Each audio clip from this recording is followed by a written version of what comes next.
Hello guys, कैसे हो sir? बढ़िया। चलो, आज हम करने लगे अपना नया चैप्टर स्टार्ट, जो है sexual reproduction in flowering plants. ठीक है, ये चैप्टर बिल्कुल ही बेसिक चैप्टर है। इस चैप्टर में ना आप सबने मतलब पहले भी किया हुआ है ये चैप्टर, पहले भी इन द सेंस जब हम छोटे होते थे तब किया हुआ है। तो इस चैप्टर की बात करें तो बेसिक सी चीज़ें हैं। ठीक है, पहले 2 पेजेस पे तो कुछ खास नहीं दिया, इस पेज पे तो बस मतलब कुछ खास इन द सेंस दिया तो है, पर इस पे बेसिक सी चीज़ें दी है। Flowers are beautiful, flowers show different structures, characters, ये सब दिया है, ये इतना नहीं पूछा जाता। ठीक है, उसके बाद ये जो सी हम डायग्राम देख रहे हैं, ये है एलिस ऑफ अ फ्लावर की lateral section of a flower. तो इसमें ये anther, petal, filament, sepal, ovary, style, stigma. अगर आप बोर्ड्स के लिए कर रहे हो तो it is more than sufficient. अगर आप ये वाली डायग्राम ड्रॉ कर दोगे अगर फ्लावर के ऊपर कुछ भी आएगा, बोर्ड्स के लिए यार पूरी बुक इंपॉर्टेंट है, एंड नीट के लिए हर लाइन इंपॉर्टेंट है। सेम बात हो गई है ना। तो हम यहाँ पे कर रहे हैं कि ये आपको बोर्ड्स में अगर आ जाए तो सिंपल सी ऐसी की डायग्राम बना देनी है। उसके बाद pre fertilisation structures and event, इसमें कुछ खास नहीं दिया, इसमें जस्ट ये दिया है कि कई हार्मोन्स और स्ट्रक्चरल चेंजेस इनिशिएट होते हैं जो क्या लीड करते हैं डिफरेंशिएशन और फर्दर डेवलपमेंट फ्लोरल प्राइमोडियम की। ठीक है, इन्फ्लोरेंसेस फॉर्म होती हैं जो बेयर करती है फ्लोरल बड्स, और फिर उससे वो फ्लावर बनता है। कुछ खास नहीं है इसमें। मेल रिप्रोडक्टिव ऑर्गन गाइनोशियम, मतलब गाइनोशियम होती फीमेल से। गाइनोशियम फीमेल मुझे ये 8th क्लास में तब याद हुआ है जब मैम ने बोला गाइनिकोलॉजिस्ट जब हम जाते हैं तो वो फीमेल को चेक करते हैं, नॉट द मेल, है ना। तो gynae is for female, same way gynoecium is for female reproductive organ. ठीक है, स्टेमन is for male reproductive organ. स्टेमन मतलब कि स्टेबल रहते हैं मैन, कभी अपनी लड़ाहट से किसी से अलग नहीं हो जाते। ठीक है, नेक्स्ट आता है स्टेमन, माइक्रोस्पोरेंजियम एंड पोलन ग्रेन। इसमें भी अगर मैं मोटा मोटा कहते हैं ना बताना, वो बताऊं तो स्टेमन का दिया है, रुक जाओ, let me draw the diagram, 1 second, let me have the empty space. Now see, यार यही मुझे सबसे बुरी बात लगती है, जब कुछ चाहिए होता है तब कुछ निकल आता है, जब कुछ चाहिए होता है तब कुछ निकल आता है। यस, सिंपल से अगर मैं ड्रॉ करती हूँ ना तो मैं ऐसे करके ऊपर से ऐसे कर देती हूँ। तो ये एंथर हो गया, ये हो गया हमारा क्या, फिलामेंट, और इसके नीचे एक ऐसे का स्ट्रक्चर होता है जो होता है स्टेमन। ठीक है, स्टेमन जो है वो एक लॉन्ग सिलेंडर स्टॉक पर बनी होती है जिसे हम फिलामेंट कहते हैं। ये है फिलामेंट, और ये टर्मिनल एंड पे है, ये प्रॉक्सिमल एंड पे। प्रॉक्सिमल पीछे, P for proximal, P for पीछे, ये टर्मिनल है। ठीक है, टर्मिनल एंड पे है हमारा क्या, एंथर। ठीक है, उसके बाद the proximal end of the filament is attached to the thalamus of the petal of the flower.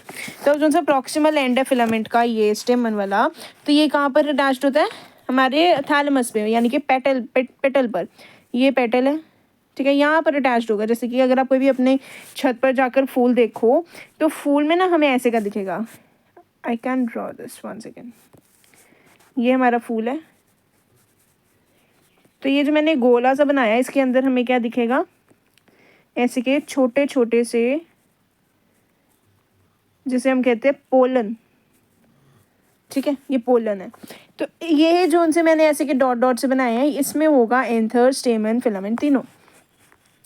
ठीक है, the proximal end of the filament is attached to the thalamus of the petal. ये petal है, ये जो मैंने बनाए हैं ये पेटल्स है ना। यार आज मेरी ना पेंसिल भी पता नहीं कहाँ गई है, मिल नहीं रही। 2-3 दिन हो गए ना वीडियो बनाए को, इसलिए थोड़ा अच्छे से काम नहीं कर रही हूँ, उंगली से मैं कर रही हूँ। ठीक है, आई सी कि मैं दूसरा फ़ोन ले लूँ, बट कोई बात नहीं, आपको समझ आना चाहिए। जो नई चीज़ समझ आए प्लीज़ प्लीज़ प्लीज़ कमेंट कर दिया करो। बहुत बार का है, कई लोग मुझे डीएम करते हैं टेलीग्राम पर पर्सनली कि दीदी मुझे ये टॉपिक नहीं समझ आया, तो मैं उन्हें मतलब दोबारा से ऑडियो रिकॉर्ड करके या वीडियो बनाकर कर देती हूँ, बता देती हूँ। भाई आप लोग प्लीज़ प्लीज़ मुझे कमेंट कर दिया करें ताकि मैं नेक्स्ट क्लास एक डेमो क्लास ले सकूँ। ठीक है, आगे द प्रॉक्सिमल एंड थैलेमस से अटैच्ड है। ठीक है, the number and length of स्टेमन variable होती है डिफरेंट फ्लावर्स में। ठीक है, उसके बाद आता है typical angiosperm anther. Next week come on to the anther, let where shall I draw this, yes, ये जगह बहुत है। एंथर की बात करूँ तो वो होता है एक टेट्राड स्ट्रक्चर होता है। सिंपल बताऊँ, मैंने ऐसे बनाया था ना, तो ये बाइलोब्ड हो गया, एक लोब ये, एक लोब ये। कलर नहीं दिख रहा होगा अब आपको, दिख रहा है, ये देखना, बाइलोब्ड बना दिया 1 2, ठीक है। तो ये बाइलोब्ड है। जो टिपिकल एंजियोस्पर्म एंथर होता है वो बाइलोब्ड होता है, each having 2 theca, that is there dithecous. ये देखो 1 2 डाइथीकस होता है, ठीक है। ऑफन अ लॉन्गिट्यूडनल ग्रूव, ये लॉन्गिट्यूडनल ग्रूव, लॉन्गिट्यूड सीधा, लेटीट्यूड लेटा हुआ, ठीक है।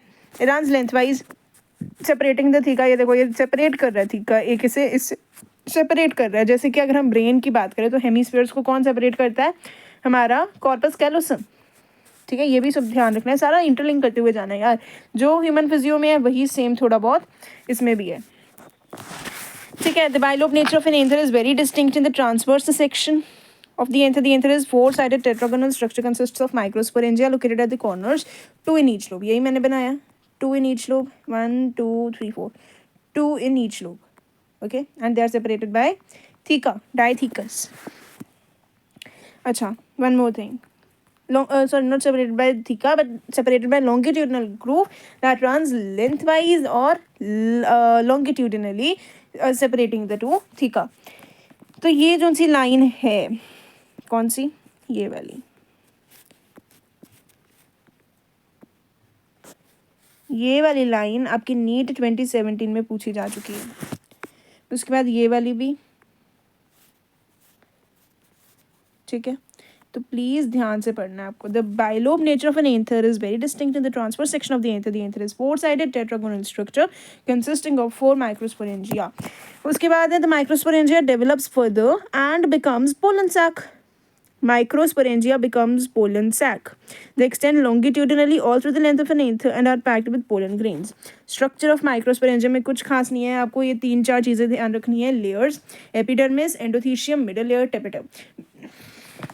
अगर मैं बताऊँ आपको तो ये देखना, अभी बहुत अच्छे से विजुअली मैं बताने लगी हूँ.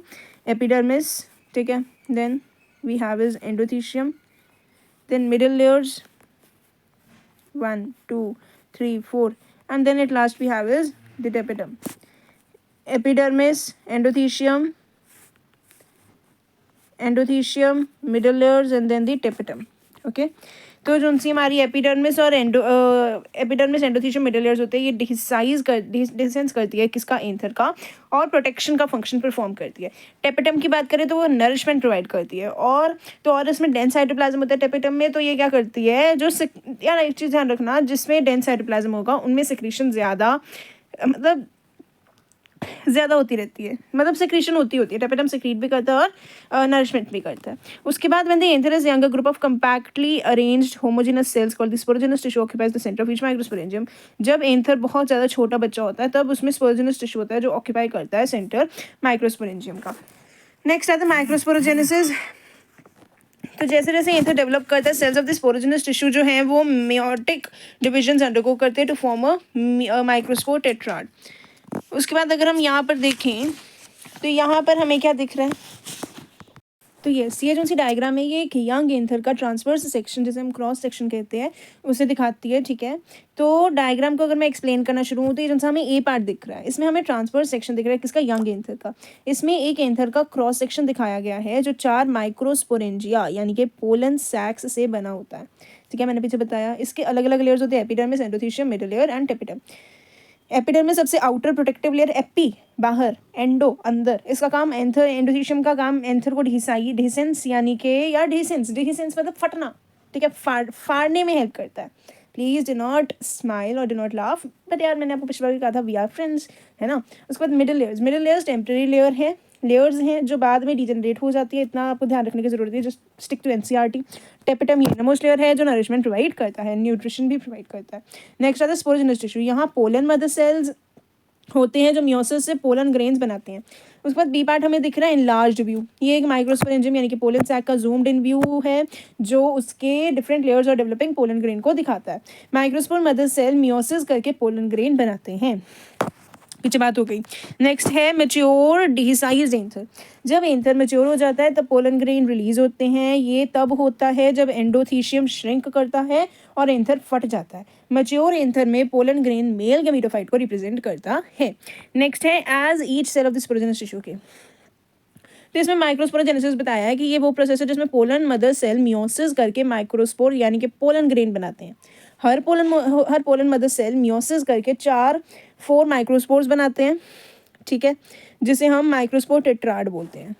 ये इम्पोर्टेंट है यार, ये बहुत इंपॉर्टेंट है माइक्रोस्पोर टेट्राड वाला। एक माइक्रोस्पोर एंजिन में हजारों पोलन ग्रेन बनते हैं जो एंथर को डिसाइज होने पर रिलीज होते हैं, ठीक है। As the anther matures and dehydrates the microspores dissociate from each other and develop the pollen grain. Pollen grain हमने कहा मेल गैमेटोफाइट्स को, ये बहुत मतलब बहुत बड़ा PYQ है आपका।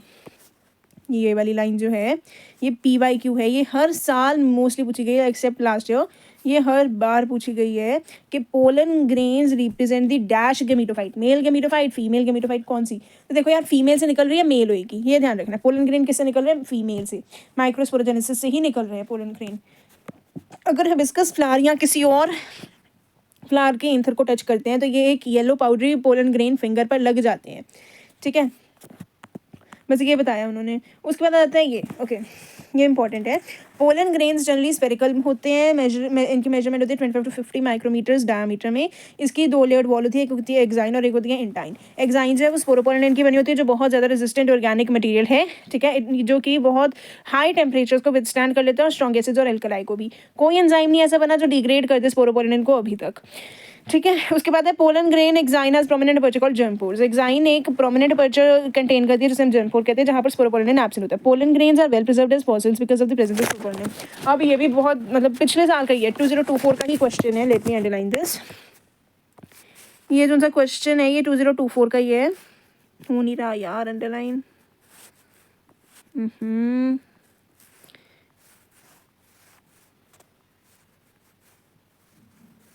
यस, तो ये जो सा क्वेश्चन है ये हर साल रिपीट हुआ है यहाँ से यहाँ तक, 2019 से 2024 तक ये रीनीट में भी हुआ है रिपीट, 2024 वाला, ठीक है।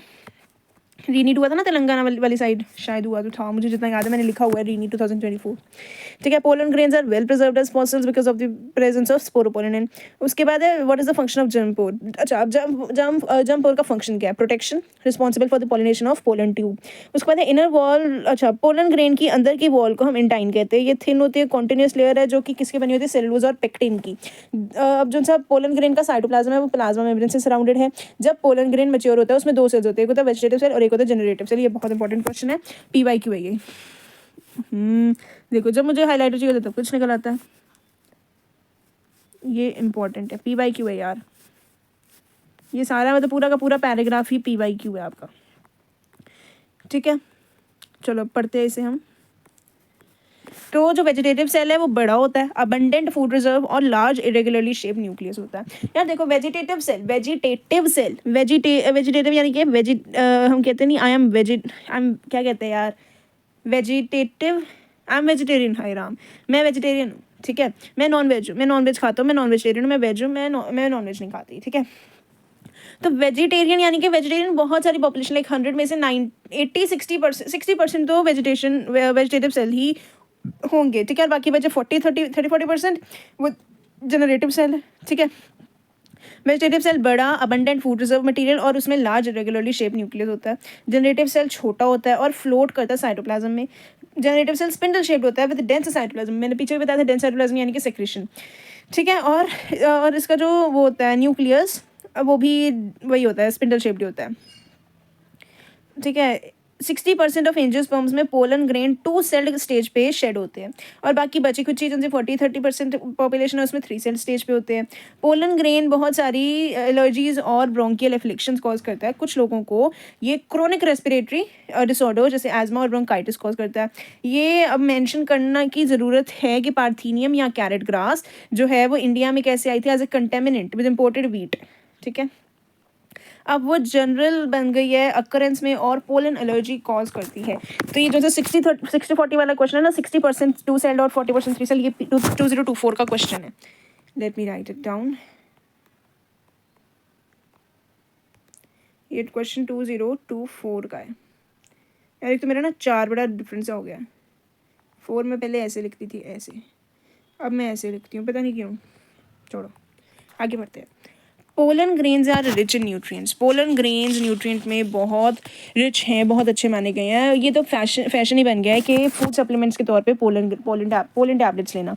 वेस्टर्न कंट्रीज़ में तो बहुत सारे पोलन प्रोडक्ट्स खाए जाते हैं in the form of tablets and syrups, ठीक है, खाए जाते हैं और अवेलेबल भी हैं। पोलन कंजम्पशन जो है वो इंक्रीज़ हो गई है, क्योंकि एथलीट्स और रेस हॉर्सेस खाते हैं उन्हें।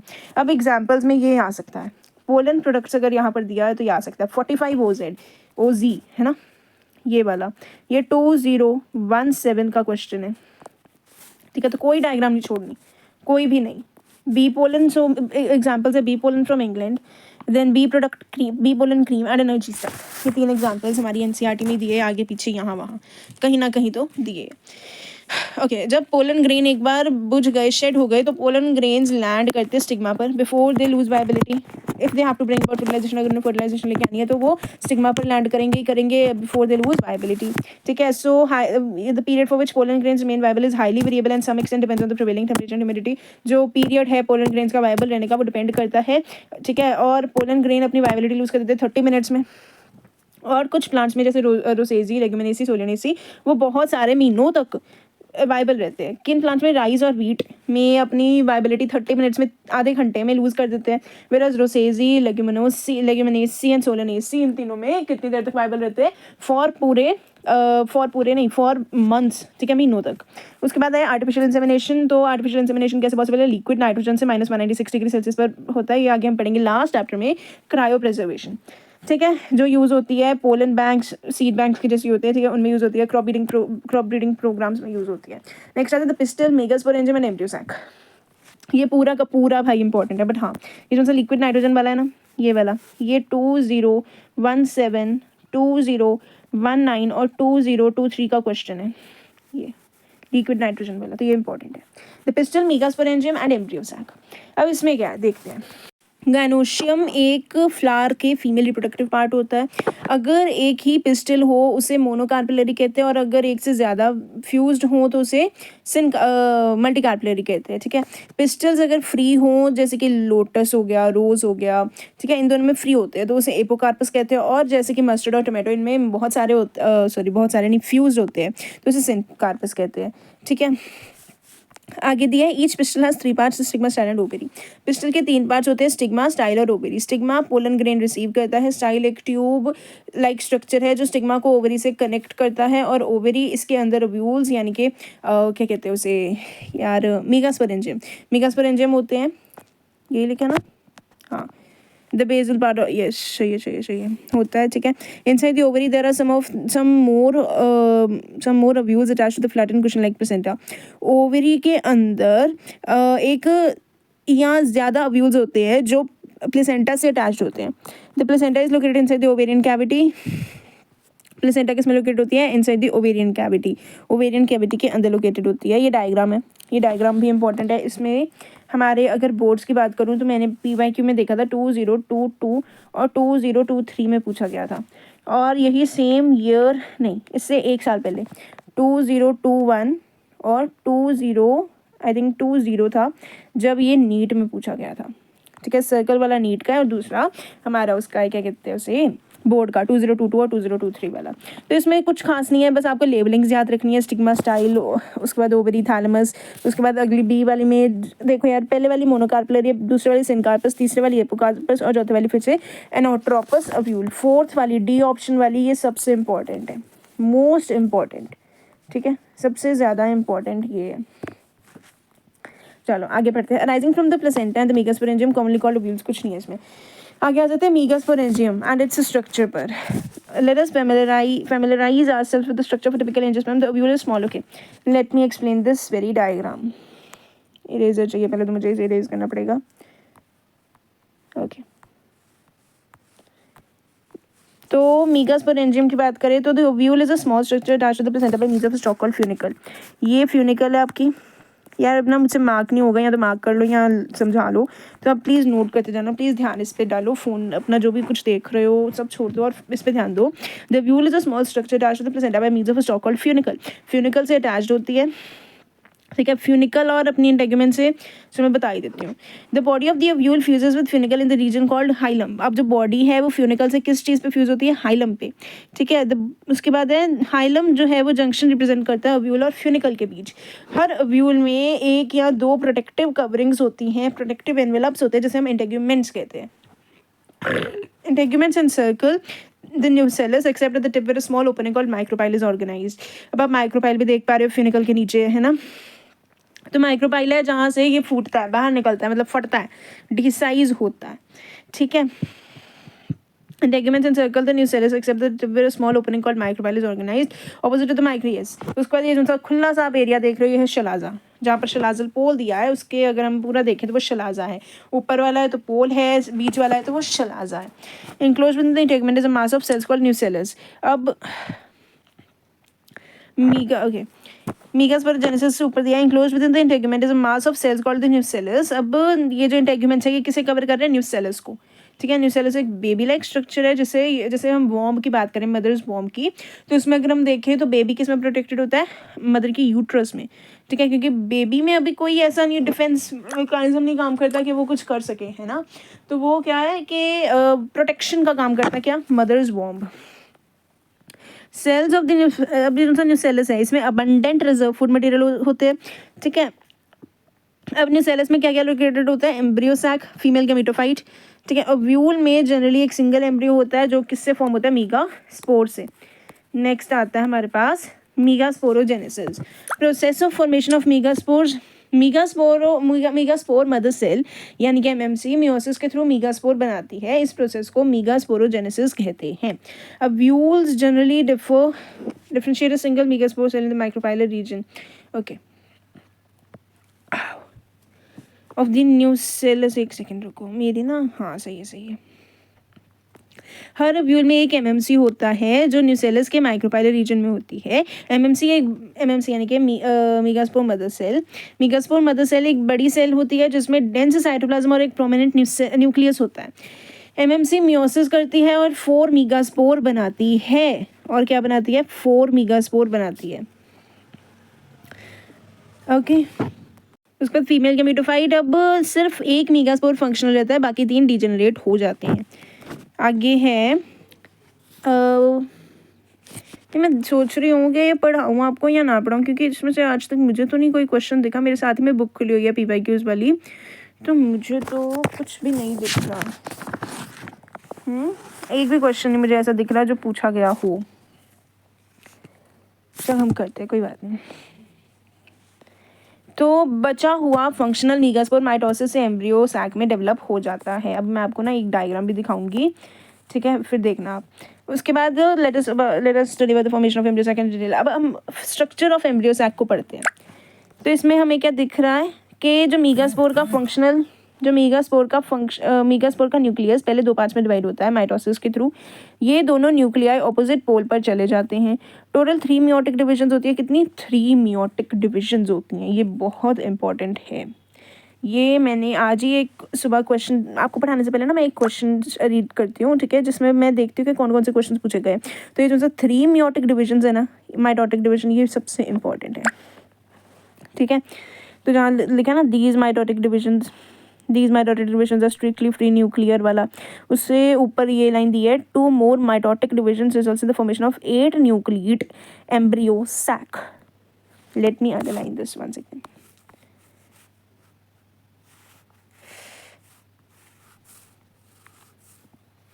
तो मतलब कि 3 जो है हमारे माइटोटिक डिविजन्स होती हैं, 3 माइटोटिक डिविजन्स होती हैं। यार मैंने बोला ना आज मेरे पास पेन नहीं है वो जिससे लिखती हूँ, प्लीज़ समझ जाना, ध्यान दो आज इस पर। टोटल 3 माइटोटिक डिविजन्स होती हैं जो 8 न्यूक्लियाई बना देती हैं। These mitotic divisions are strictly free nuclear. ये डिविजन्स फ्री न्यूक्लियर होती हैं, इसका मतलब सेल वॉल तुरंत नहीं बनती। After the last mitotic division, आखिरी माइटोटिक डिविजन के बाद सेल वॉल्स बन जाती हैं और एम्ब्रियो सैक का स्ट्रक्चर डेवलप होता है, ठीक है। उसके बाद अरेंजमेंट ऑफ सेल्स हम पढ़ते हैं। छोड़ो, अभी हम ना, मैं आपको एक बार सारी समरी बता देती हूँ। तो पिस्टल, सबसे पहले हमने पिस्टल किया, फीमेल रिप्रोडक्टिव ऑर्गन, फ्लावर का फीमेल रिप्रोडक्टिव पार्ट होता है, 3 पार्ट्स होते हैं, stigma, style, ovary. Stigma pollen grains receive करता है, स्टाइल स्टिग्मा को ओवरी से कनेक्ट करता है, और ओवरी इसके अंदर ओव्यूल्स मेगास्पोरेंजियम होते हैं। मेगास्पोरेंजियम ओव्यूल ओवरी के अंदर होता है, जो प्लेसेंटा से फ्यूनिकल यानी कि स्टॉक के थ्रू अटैच होता है। मेजर पार्ट्स होते हैं integument, micropyle, nucellus, embryo sac. Embryo sac female gametophyte जो मेगास्पोर से डेवलप होता है। न्यूसेलस सेल्स का मास जो फूड स्टोर करता है। माइक्रोपाइल एक छोटी ओपनिंग जहाँ से पोलन ट्यूब एंटर करती है। इंटेगुमेंट्स ओव्यूल्स का प्रोटेक्टिव लेयर, ओव्यूल्स के प्रोटेक्टिव लेयर्स, ठीक है। मेगास्पोरोजेनेसिस, मेगास्पोर फॉर्मेशन, ओव्यूल के अंदर मेगास्पोर मदर सेल मियोसिस करके 4 मेगास्पोर बनाते हैं। सिर्फ एक मेगास्पोर फंक्शनल रहता है, बाकी 3 डीजेनरेट हो जाते हैं। ये फंक्शनल मेगास्पोर माइटोसिस करके एम्ब्रियो सैक बनाता है। उसके बाद हमने पढ़ा एम्ब्रियो सैक।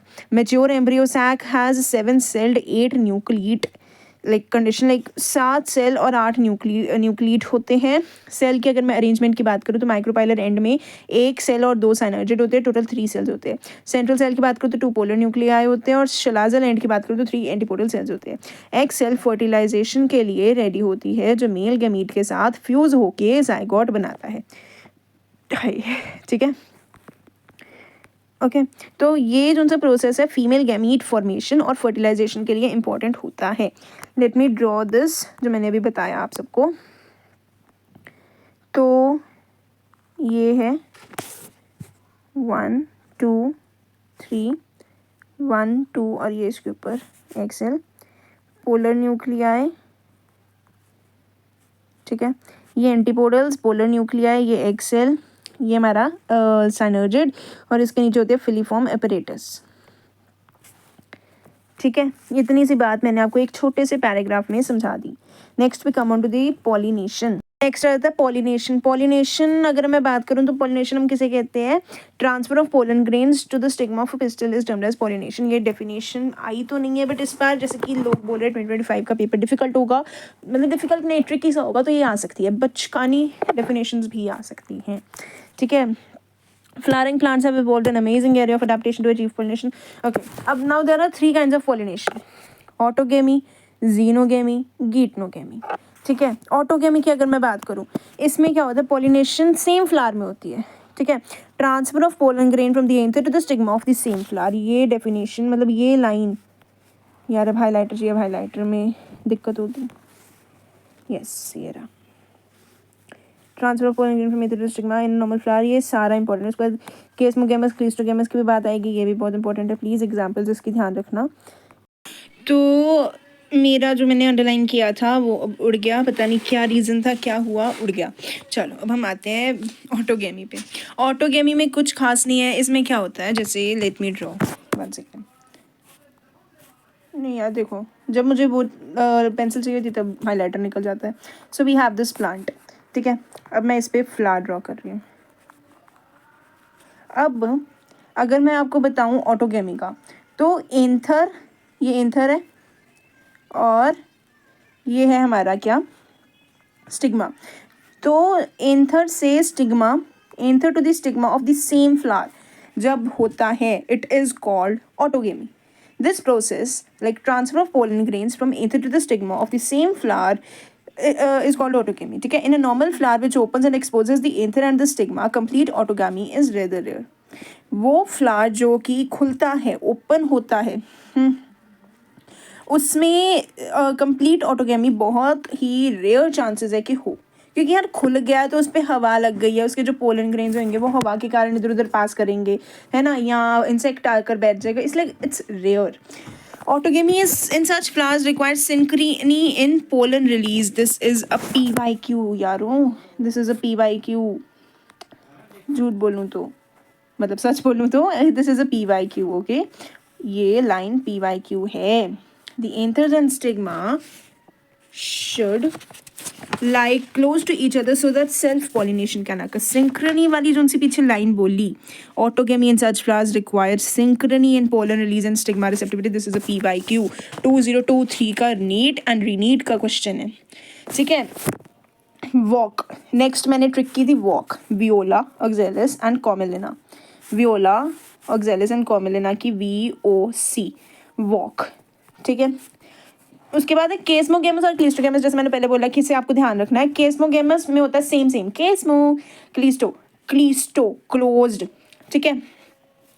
केस्मोगेमस जैसे कि एक फ्लावर दूसरे फ्लावर से बिल्कुल सिमिलर है, similar to flowers of other species with exposed anther and stigma, मतलब इसमें ओपन होता है थोड़ा बहुत, ठीक है, और उसी फ्लावर पर जाकर लैंड करता है जिस फ्लावर में जो मतलब कि सेम जन्म जिन्होंने लिया हो, same date of birth, same, मतलब जैसे हम ह्यूमंस की बात करें तो same date of birth and all, ठीक है, मतलब कि क्लोज नहीं होता। तो इसमें क्या होता है, जब ओपन होता है तो वो उसी फ्लावर के साथ पॉलिनेट करता है जो कि सेम हो, ठीक है। क्लिस्टोगेमस फ्लावर्स जो बिल्कुल खुलते नहीं है, इन फ्लावर्स में एंथर और स्टिग्मा बिल्कुल पास पास रहते हैं। जब एंथर डिसाइज करता है, फटता है फ्लावर बर्ड्स में, तो पोलन ग्रेन कांटेक्ट में आ जाते हैं किसके, स्टिग्मा के, ताकि पॉलिनेशन हो सके। तो क्लिस्टोगेमस फ्लावर्स इनवेरिएबली ऑटोगेमस है, क्यों, क्योंकि उसमें कोई चांस नहीं होता क्रॉस पॉलिनेशन का, लैंडिंग ऑन द स्टिग्मा, ठीक है। तो इसमें जो सी लाइन आई, invariably autogamous, this is the most important line, let me highlight this, ठीक है। उसके बाद क्लिस्टोगेमस फ्लावर्स जो हैं वो अश्योर्ड सीड सेट प्रोड्यूस करते हैं पॉलिनेटर्स की एब्सेंस में भी, ठीक है, ये भी इंपॉर्टेंट है।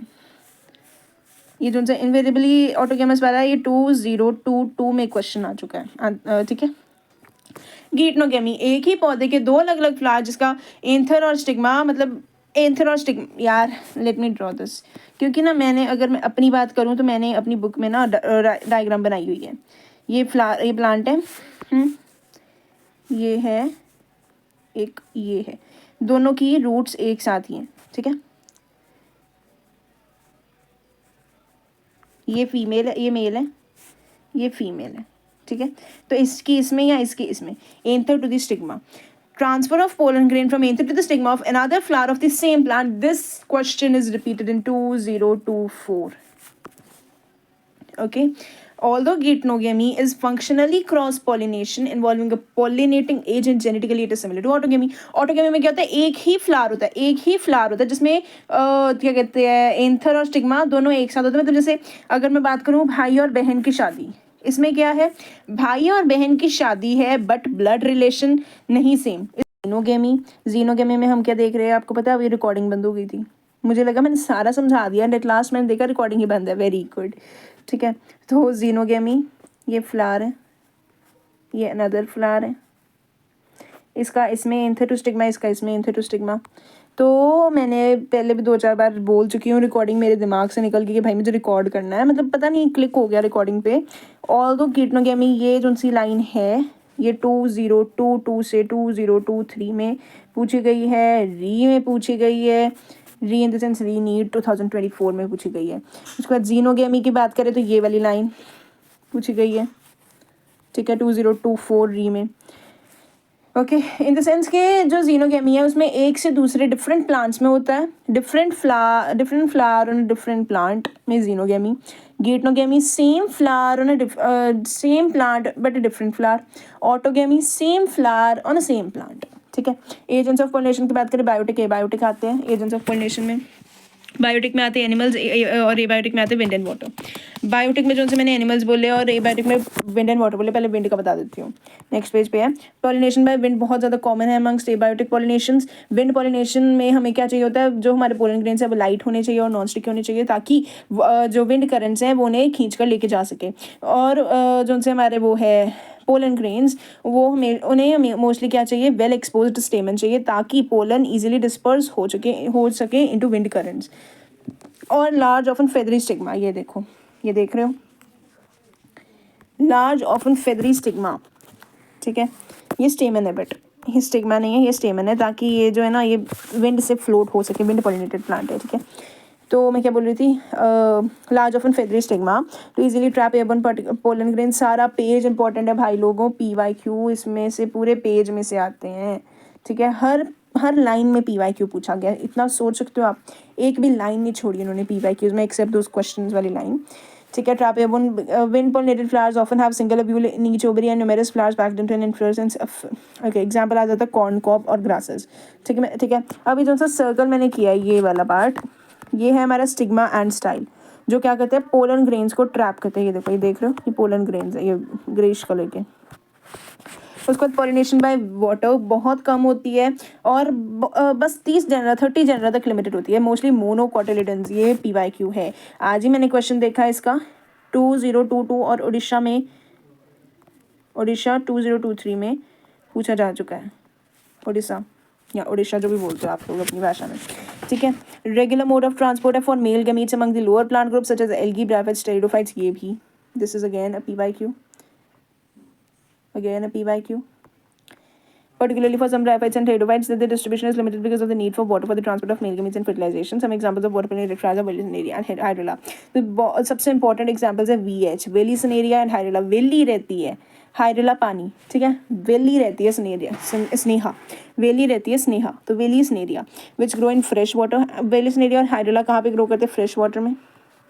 and several marine seagrasses such as Zostera, marine seagrass है ये Zostera. Not all aquatic plants use water for pollination. In majority of aquatic plants such as water hyacinth and water lily, the flower emerge above the level of water and are pollinated by insects and wind as the in most of the land plants. अगले page पे जाएँ तो ये देखो, ये हमारी है female flower of Vallisneria, ये फीमेल फ्लावर है, ठीक है। और दूसरी वाली थी मेल फ्लावर। यार अभी मेरा ना WPS चल नहीं रहा अच्छे से, तो चलो bye, will meet you tomorrow. I am so sorry यार, टाइम नहीं मिल रहा क्लिनिकल्स के कारण, बट चलो ये देखो WPS is not responding again and again. तो यार प्लीज़ पढ़ते रहो नीट के लिए, मैं पूरी कोशिश कर रही हूँ बायो आपको करवा दूँ। मैं खुद भी लाइक आप लोगों को PYQs तक दे रही हूँ, तो प्लीज़ आप लोग भी अपनी तरफ से हार्ड वर्क लगाओ। Please do like share my channel, please do subscribe my channel. Thank you, bye bye.